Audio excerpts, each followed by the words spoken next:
In the past 2 weeks, the number of cases of COVID-19 outside China has increased 13-fold, and the number of affected countries has tripled.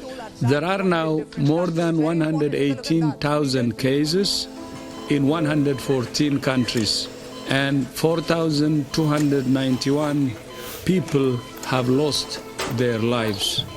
We have therefore made the assessment that COVID-19 can be characterized as a pandemic.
Take your knee off our necks! Take your knee off our necks! Take your knee off our necks! Take your knee off our necks!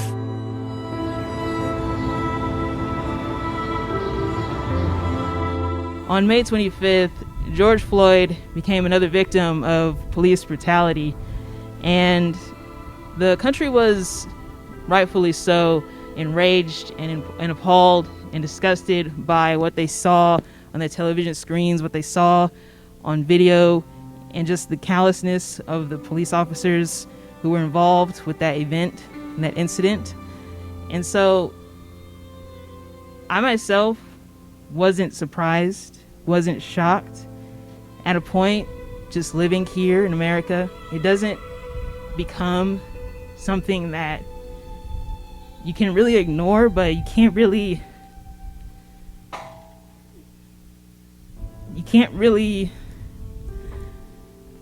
the shock just goes away after a while, and the hurt's still there. It's just that sorry, here we go. I didn't want to do this. I wanted to be able to use my voice to really tell people how I feel, and I'm just glad that everyone here is. I'm just really overwhelmed by how much support I see here today. History will celebrate those who march in the streets to remind America that Black Lives Matter, and it will condemn those officers who force us to keep reminding America that Black Lives Matter. So no matter what color you are, no matter what ethnicity you are, no matter what culture you're from, no matter what job you got, no matter how smart you are, no matter where you at, if y'all willing to stand up and speak with us today, let's come together as one and speak together. I watched the video with George Floyd, and I don't shed a lot of tears.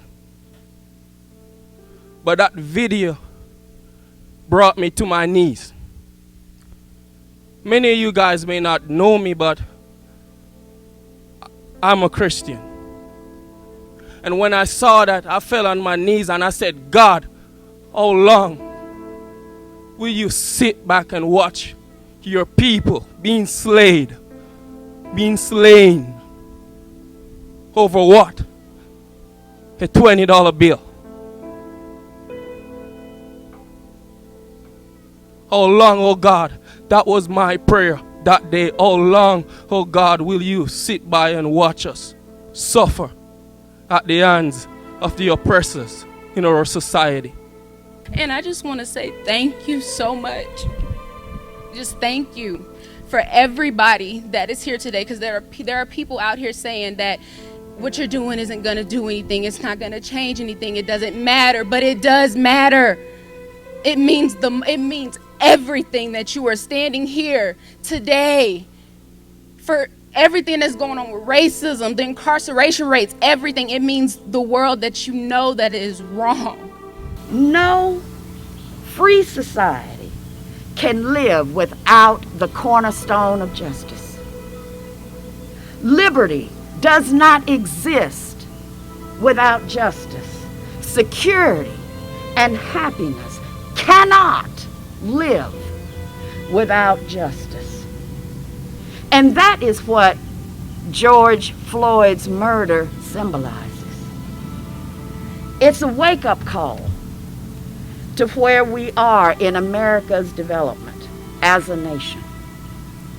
A period in which intimidation and violence are glorified, and truth and dignity and grace are stifled and shackled like a brutalized slave.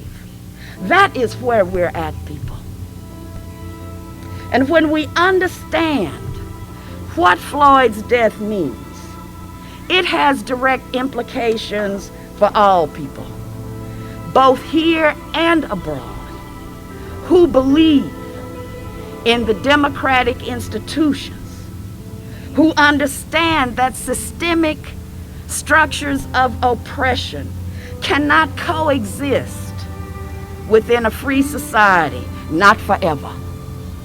And now I'm going to say there's no more important thing for me to do today than to encourage, even insist your involvement in the public affairs of this state and this nation, in terms of your involvement in the helping develop public policy which will make life better for all of us. That I know that justice is indivisible. Injustice anywhere is a threat to justice everywhere.